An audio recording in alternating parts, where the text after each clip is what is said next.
So the past couple of weeks, we have seen the final papers being signed over to Alan Savage for Inverness Cali Thistle. It's been a long run. We've been on top of it as much as we can, where we've confirmed they're coming out of administration, continuing the story, but I think we've finally hit the part where we can put the past year to rest. Andrew, tell us more. Well, isn't that just so nice to say, first and foremost, that this saga over the last year, probably a bit longer, just including all the drama, is now finally over. Alan Savage has confirmed in the last couple of weeks that he has 100% of the shares for Cali Thistle, which has never happened in the club's history before, that they've had a single owner like that. The paperwork finally was completed to give control of the car park surrounding the Sarens PSG Stadium to him last Wednesday as well. So now Cali Thistle can start to look forwards and put this past year behind them and properly move on and look to the future. And what better way to end this with Alan Savage himself? I feel like it had to be done, getting his perspective on it, as he's been called by some fans the saviour of Cali Thistle. It's just over a year, I think, since you came back to Cali Thistle as an advisor to the board. You'd agreed the deal to sponsor the Youth Academy before that, make sure that could keep going. When did you start thinking you should come back and help out Cali Thistle as a football club? Well, a meeting was arranged with the then board Panos as chairman, because I was about to invest through Orion to support the Youth Academy. And I wanted to find out what was happening with the football club before we made that commitment. So we arranged to meet Panos and some Millfield Mills people, Graham Ray. We asked a few questions about what was going on. I offered to cash flow the club for 6 weeks so they could make a rational and objective decision about the way forward. How close was that deal to going through when you saw that paperwork and agreed to put in the cash? I think within a few days it would have just unravelled completely. And then they would have been in a right mess with the other then board of investors not prepared to put any more money in.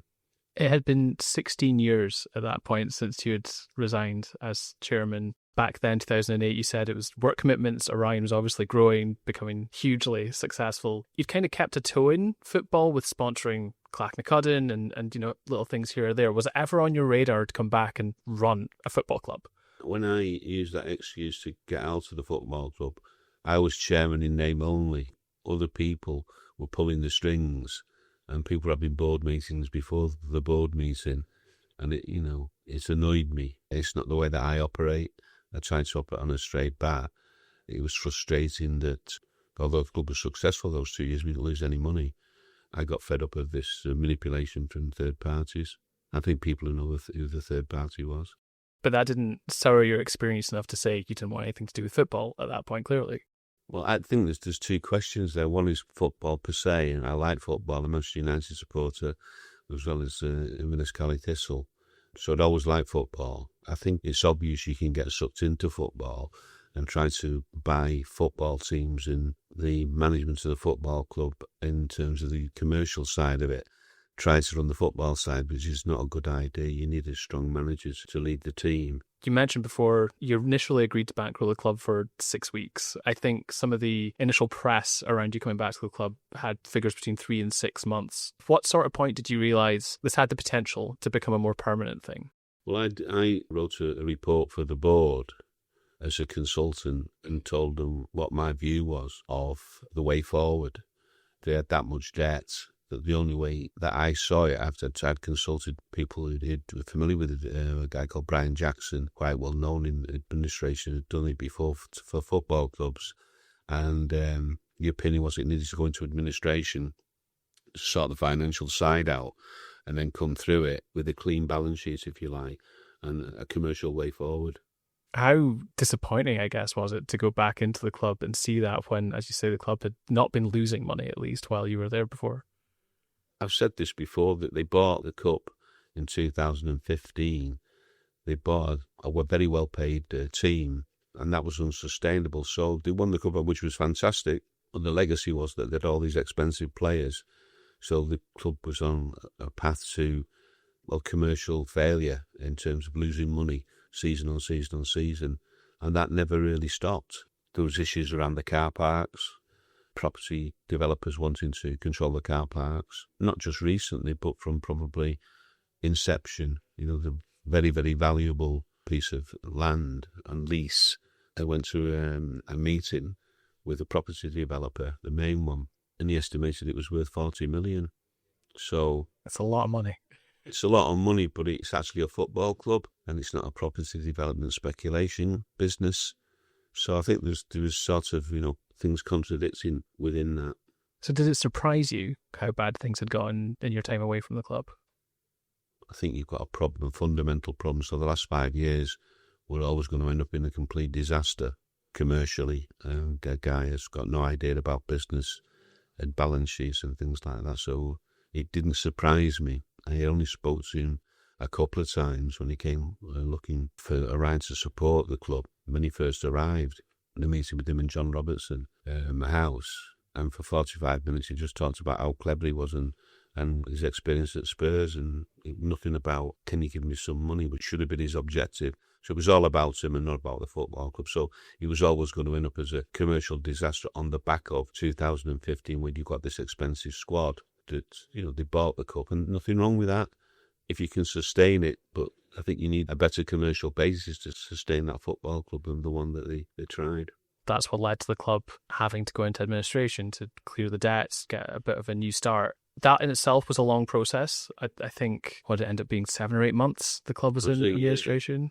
It was a year, really. But the administrator estimated 3 months. Well, maybe it was from about the October, so it's not a year, is it? Probably 8-9 months. But the administrators normally would, if you put a club into administration, they'd liquidate it. That would be the outcome and get the best deal for the creditors. But in this case, we wanted the actual thing to survive. So it took them a lot longer, and what didn't help was a very complex share structure with hundreds of shareholders and all kinds of different sub-deals within that shareholding. And then you had the debt to the former directors that had to be sorted. And then you had the prop co-owning the car parks. They were being very helpful, in actual fact, I'll say. And it was just a mess. So people who came to look at it, the rich American investors and others, would walk away because it was too complicated. And I saw my job is to straighten it all out, and that's why I made the preconditions of how I would get involved if I owned 100% and controlled the car parks, got rid of the debt, etc., and all that came about eventually. Did you always think that might be how it ended? I think it was if you wanted the club to continue, that was the only way forward. They could bring somebody else in. You might have a different idea, but you could bring somebody else in and throw millions at it, and you still end up in the same boat. You've got to fix the underlying problem. So was there a point, you talk about how complex the administration was, the conditions that needed to be sorted for a deal to be done. Was there a point where you started to think, yeah, actually we can make this happen? I think I always believed it. I would get through it. I didn't have any doubt that we'd get through it. I think it's what you do when you get through it is the important thing. I wouldn't have let the club go, but I can't, underwrite losses forever. So I'm going to try and stop the losses and increase the revenue and hopefully get them meet at break even. You were quite open throughout the process about how much money you were putting into the club to keep it going through administration, and obviously now you've got control of the club. What is it that motivated you to do this? Because it sounds like you were never going to let the club go out, even though there was talk of liquidation at one point, fears of that, certainly. I think I'm asking other businesses and the community, Highland Regional Council, HIE, Common Good Fund, big businesses, people, fans, to do what I've done to support the football club, because it should be in the centre of the community, because everywhere else in the world it is. Every major city in the world's got a football club. I'm just being a good corporate citizen, but obviously heavy-handed in terms of the amount of money put in. But I think it's the right thing to do, and I think to let the club fail. I mean, I've done well out of Inverness, so I thought it was a normal responsibility to try and look after it. I understand that, but I guess most normal, quote-unquote, people wouldn't have the funds to make that happen. No, it's still a big expenditure for you. It's just I've done well out of Inverness. All I'm doing is reinvesting money that I've made out of Inverness and the people of Inverness, and I don't lose sight of that. It's not all about me. It's about the people and the way the business develops, and through the unique location of Inverness, etc., etc. So I had no illusions about that. So I'm not spending all my money on the football club. I've still got a few quid left. That's loyalty, isn't it? I guess that's the word that's coming to my mind to sort of sum that up. It's a loyalty to the area, to the people, as you say. Lots of people who invest in football clubs, to get them to explain why is sometimes quite difficult. it's not about ego. I felt it was the right thing to do, and they had enough money to do it. And I think I'm hoping I can get the club on a sound commercial footing in the next 12 months, 18 months. So now that we're kind of at the end of this administration process, you've got 100% of the shares, you've got full control of the car park, we can draw a line under this last year. What does it mean to you that Cali Thistle still exists and can now look to the future? You see the reaction of the fans. I think when we first got involved, or I first got involved, there was 850 fans because they wouldn't buy season tickets because they wanted to get rid of Scott Gardiner, and the club was upside down and going into probably to get liquidated. And now we've had 2,200 fans in, so it's a big increase, and the revenues are up. People are excited. There's a great atmosphere, not just amongst the players. It's okay having a motivated playing staff, but you need the support staff. Christine on the front desk and Fiona McWilliam, great people who help the club. And I think everybody's enjoying it now. I've painted a few things and changed the boardroom round. And I think the fans can see we're making an effort, and businesses can see we're making an effort. The atmosphere is great in there, right across the board. And I think that's part of, what motivates me to see happy people. You say you've painted a few things. Has it been you there personally with the paintbrush? No. I've got a painter, Willie. He's a great painter who did it for me. A great eye. So, yeah, he's a big fan of the club as well. It always helps, doesn't it? Yeah. When you can get that sort of buy-in. You've talked about some of your plans now going forward, 5-side pitches that can turn into a conference centre, a new music venue out the back of the stadium. We've seen the outreach efforts of the community, pop-up shops and supermarkets, and just more of a presence. How bright do you see the future as being for Cali Thistle right now? I think if it should be bright, it's a big city. There's a lot of businesses who have made a lot of money out of it, like I have. And I think they need to come to the party. As I say, the Highland Regional Council, Common Good Fund, HIE, need to help to finance what's going forward. But it reduces crime, it increases well-being, it reduces problems in society. And I think they've got a responsibility to help me and help the football club forward. So it can be done, but people have to come to the party. There's nothing I can see that should get in the way. There's no egocentric guy in the middle of it all. They can see what I am, a basic bloke who's done well. And I want to help the football club in the city, and so should they. It's maybe quite easy for you and me to sit and have this conversation, living and breathing football. There will be people out there who aren't that invested in football, full stop, never mind Cali Thistle, that might be wondering why Highland Council or HIE should get involved and back that. But there is that bigger picture when there's a thriving football club, isn't there? In general, it helps, but specifically, if we had 4,000 fans going to the game, it's game, set and match. So we're not asking all the community to get involved. We're asking specific parts of the community to get involved. But it does increase well-being, it reduces crime. We've got this knife thing that we've had recently.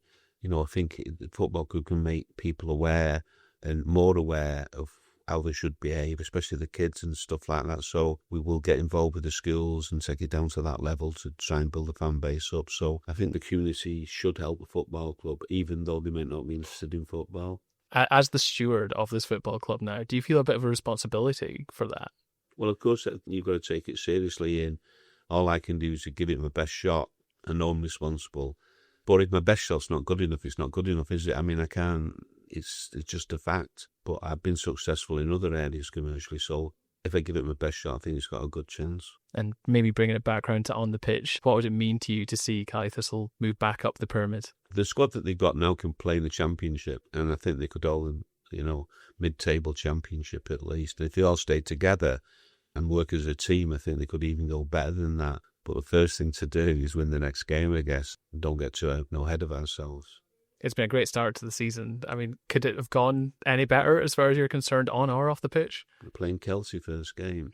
I think, it's gone very, very well, and people who watch football want to see the team play on the front foot. There's on Duncan Ferguson, people passing the ball sideways if you're trying to get a 0-0 draw in the European Cup final and win on penalties. Every game with that mentality. I think Kel's got the players working. They believe in him. He's been a good player himself. Billy, good playing and being his assistant, overseen by Charlie and Graham Bennett. It is good to be around, and they do play good football, and the results they're getting they deserve. It must feel like there's a real momentum right now at the club. Yeah, it is. I think we've got to keep that momentum going. And I've been, Matt used the word reticent, that until I started getting the keys, I only got the 8 acres of car park over the line last Wednesday. That was when all the legal paperwork went through, and only got control of the club the week before that. And now I'm meeting Derek Brown, head of Highland Regional Council, to tell him about some of my ideas about what I want to do with the 8 acres. And I'm hoping he'll support me and steer me in the right direction, because I think a lot of book will stop it with the Common Good Fund. Whoever they are, I don't even know where they are, but I'll find out who they are and talk to them and say, obviously their responsibility is to promote the community and make the community better. So I can't see having a focal point for it. Why not? You've been listening to Beyond the Briefing, the stories behind the headlines, diving deeper into the biggest local stories in the Highlands. This podcast is brought to you by Highland News and Media. It's hosted by Shannon Marvell and produced by Christopher Dixon. If you enjoyed this show, make sure to subscribe and share with others who care about local journalism.